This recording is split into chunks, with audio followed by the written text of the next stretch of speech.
Assalamualaikum warahmatullahi wabarakatuh. Alhamdulillahilladzi anzalal qur'ana fi syahri Ramadan. Wassalatu wassalamu ala asyrafil anbiya'i wal mursalin wa ala alihi wa ashabihi ajma'in, amma ba'du.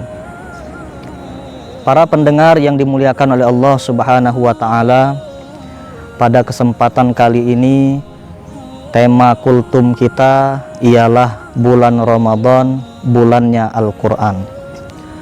Allah Subhanahu wa ta'ala telah berfirman di dalam Al-Quran, Bismillahirrahmanirrahim, Syahrul Ramadan alladzi unzila fihil Quran hudal linnas wa bayyinatim minal huda wal furqan. Kata Allah Subhanahu wa ta'ala, Syahrul Ramadan alladzi unzila fihil Quran.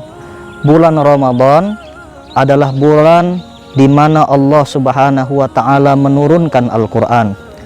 Hudal linnas, petunjuk bagi manusia, wa bayyinatim minal huda wal furqan, dan juga keterangan-keterangan mengenai petunjuk dan juga sebagai Al-Furqan. Al-Furqan artinya ialah pembeda. Jadi menurut Ibnu Katsir bahwa Allah Subhanahu wa ta'ala menurunkan Al-Quran ini di bulan suci Ramadan, tepatnya ialah pada malam Lailatul Qadar. Sebagaimana Allah berfirman dalam Quran surah Al-Qadar ayat 1, Bismillahirrahmanirrahim, Inna anzalnahu fi Lailatul Qadar. Sesungguhnya Allah Subhanahu wa ta'ala telah menurunkan Al-Quran pada malam Lailatul Qadar. Jadi Al-Quran ini proses penurunannya ada dua tahap. Proses yang pertama secara langsung dan yang kedua secara berangsur-angsur. Nah, proses yang secara langsung inilah yang Allah Subhanahu wa ta'ala menurut Ibnu Katsir di dalam tafsirnya menurunkan Al-Quran pada bulan Ramadan, tepatnya ialah pada malam Lailatul Qadar. Para pendengar yang dimuliakan Allah Subhanahu wa ta'ala, mengenai masalah Al-Quran ini saya akan sedikit menyinggung mengenai kunci sukses belajar Al-Quran.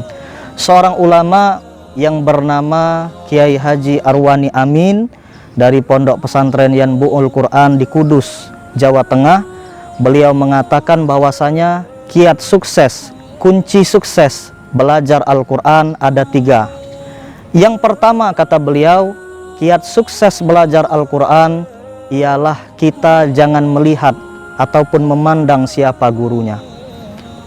Dalilnya apa? Nabi Muhammad sallallahu alaihi wasallam ketika beliau belajar Al-Quran, siapa yang mengajari beliau?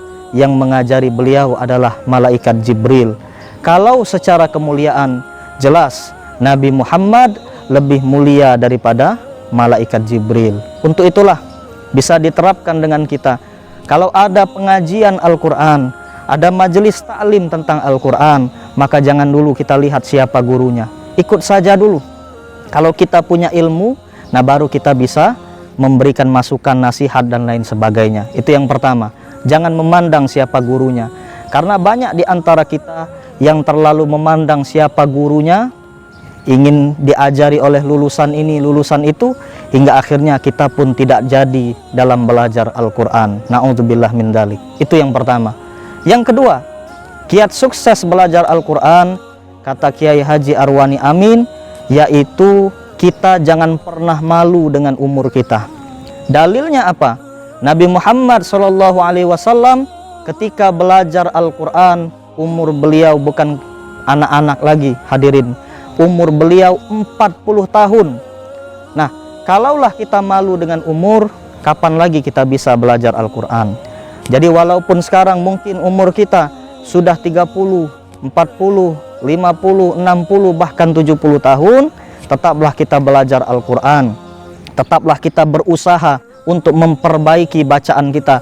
Dengan demikian insya Allah, Allah pun akan memberikan kemudahan kepada kita. Sambil kita berdoa, ya Allah, saat sekarang ini aku sedang belajar membaca Al-Quran. Semoga Engkau berikan aku lisan yang fasih. Insya Allah doa kita akan dikabulkan oleh Allah Subhanahu wa Ta'ala.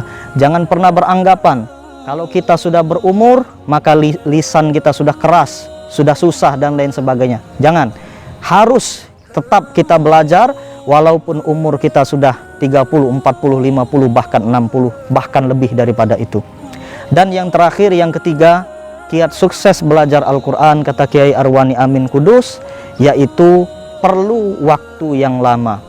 Nah, ini harus kita tekankan, bahwasanya belajar Al-Quran tidak bisa sehari, 2 hari, seminggu, 2 minggu, bahkan bisa memakan waktu bertahun-tahun, bahkan berpuluh tahun lamanya. Sebagaimana Nabi Muhammad, beliau belajar Al-Quran dengan malaikat Jibril, waktunya ialah hampir 23 tahun. Jadi perlu waktu yang lama. Kalau ada orang yang mengatakan bisa mengajar Al-Quran dalam waktu sehari, ada seminar misalnya, seminar Al-Quran sehari bisa baca Al-Quran, ataupun seminggu bisa baca Al-Quran dari nol, maka otomatis ini bisa kita katakan bohong. Ya, kebohongan. Tidak akan mungkin orang bisa membaca Al-Quran apalagi dari nol cuman dalam waktu sehari ataupun seminggu. Pastilah membutuhkan waktu yang lama, istiqomah dan juga konsisten. Hadirin para pendengar yang dimuliakan Allah Subhanahu wa Ta'ala, mengenai masalah Al-Quran ini, Nabi Muhammad bersabda dalam satu hadis yang diriwayatkan oleh Imam Muslim, "Iqra'ul Quran fa innahu ya'ti yaumal qiyamah syafi'an li ashabi." Bacalah Al-Quran itu, sungguh dia nanti akan datang di hari kiamat memberikan syafaat, memberikan pertolongan untuk ashabi. Siapa ashabi? Inilah orang yang rajin membaca Al-Quran, orang yang rajin mentadabburi Al-Quran, orang yang rajin menghafalkan Al-Quran dan menerapkan Al-Quran di dalam kehidupan sehari-hari. Semoga kita semua berkat Ramadan tahun ini bisa menjadi orang yang senantiasa mempelajari Al-Quran dan juga mengajarkan Al-Quran. Dengan demikian insya Allah kita semua akan mendapatkan keberkahan dari Al-Quran. Sekian sedikit kultum dari saya, semoga bermanfaat. Lebih dan kurang saya mohon maaf. Kepada Allah saya mohon ampun. Saya akhiri, wassalamualaikum warahmatullahi wabarakatuh.